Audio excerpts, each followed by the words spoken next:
এই প্রযুক্তির যুগে মানুষ যে সময় কত দ্রুত পালিয়ে যাচ্ছে এটা বোঝা যাচ্ছে না।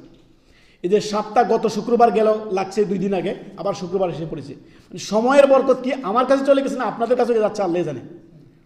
আমার কাছে যেটা মনে হচ্ছে সবার কাছে হয়তো এমনই লাগতেছে যে সময়গুলো অত দ্রুত চলে যাচ্ছে।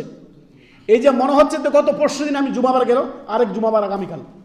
সময়ের বরকত উঠে গেছে মানুষের কাছ থেকে, সুবহানাল্লাহ। অতএব আমাদের এই যে সময়ের বরকত যদি আপনি পেতে চান, আপনি অধিক হারে আপনি কি করুন, রবের স্মরণে থাকবেন। আপনি কাজে থাকেন, যেখানে থাকেন না কেন, বাড়িতে থাকেন, আপনার কাজে কর্মে থাকেন, যে অফিস আদালতে থাকেন, যেখানে থাকেন না কেন, সর্বদা নিজের জবানকে কি করবেন, জবানকে সিক্ত রাখবেন আল্লাহর জিকির দিয়ে। আল্লাহ রাব্বুল আলামিন কি বলেছেন, আলা বিযিকরিল্লাহি তাতমাইন্নুল কুলুব। শুনে দেখো, রবের আল্লাহর জিকির দ্বারা, আল্লাহর শুকরিয়া দ্বারা, আল্লাহর কৃতজ্ঞতা দ্বারা, আল্লাহর জিকির আজকার দ্বারা মানুষের অন্তরগুলো, জবানগুলো কি থাকে, সিক্ত থাকে, প্রশান্ত থাকে, সেটা আপনার পরিপূর্ণ তৃপ্ত থাকে। সুবহানাল্লাহ। আমরা এই যে সময় চলে যাচ্ছে, দ্রুত দ্রুত পালিয়ে যাচ্ছে সময়, সপ্তাহ মাস দিন কত দ্রুত আমাদের থেকে পালিয়ে যাচ্ছে। এই দিন বাই দিন আপনার ডে বাই ডে আপনার জীবন থেকে এক এক দিন করে, এক এক ঘন্টা করে পালিয়ে যাচ্ছে, যেটা আপনি চিন্তাও করতে পারবেন না। হঠাৎ একদিন আপনার সামনে মালাকুল মউত এসে হাজির, আপনি বলবেন আমার ওমর, আমার আয়ু শেষ।